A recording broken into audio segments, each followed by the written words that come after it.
வேத தியானமும் ஜெபமும் ஜூன் 9 திங்கட்கிழமை வேத வாசிப்பு மத்தேயு 21 முதல் 23 வரை உள்ள அத்தியாயங்கள்.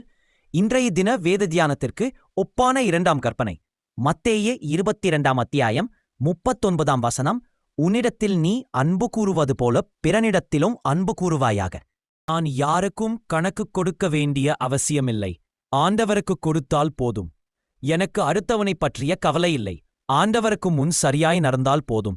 இப்படியெல்லாம் நாமும் சொல்லியிருக்கிறோம், மற்றவர்கள் சொல்ல கேட்டும் இருக்கிறோம். ஒன்றை நான் சிந்திக்க வேண்டும், ஆண்டவர், பிறன், இந்த மூன்றையும் பிரித்து பார்க்க முடியாது. பிரித்து பார்ப்பதனாலதான் நமது குடும்ப சமுதாய உறவுகளுக்குள் பல பிரச்சனைகள் எழுந்து நம்மை ஆட்டிப்படைக்கின்றன.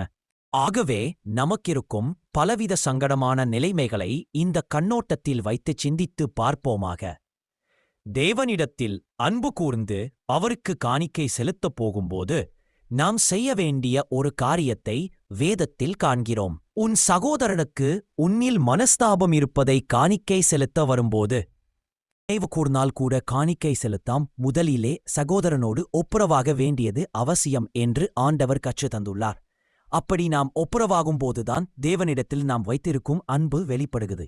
கற்பனைகள் கொடுக்கப்பட்டது, நாம் அதன்படி வாழ்ந்து தேவனை பிரியப்படுத்தி நீதிமான்கள் ஆவதற்கல்ல. தேவனை பிரியப்படுத்தி நீதிமான்களாக நம்மால் முடியாது. மாறாக நாம் நீதிமான்களாக்கப்பட்டதினாலேதான் நாம் தேவனிடத்தில் அன்பு கூறுகிறோம். விடுவிக்கப்படாதவனுக்கு கற்பனைகள் ஒரு அடிமைத்தன நுகத்தைப் போல இருக்கும். ஆண்டவரோடுள்ள உறவிலே நாம் சரியாக வளருவோமானால், சகோதரனை பகைத்துக் கொண்டு நான் தேவனுடைய பிள்ளை என்று சொன்னால், நாம் தேவனையே பரிகாசம் பண்ணுகிறவர்களாக இருப்போம். நமது சக உறவுகளில் உள்ள உடைவுகளை விரிசல்களை இனங்கண்டு அவற்றை கர்த்தருடைய சமூகத்திற்கு கொண்டு வருவோமாக. நமது வாழ்வு தேவனுக்குள்ளாக மாற்றமடைய கர்த்தர் தாமே உதவி செய்வாராத. ஜெபம்.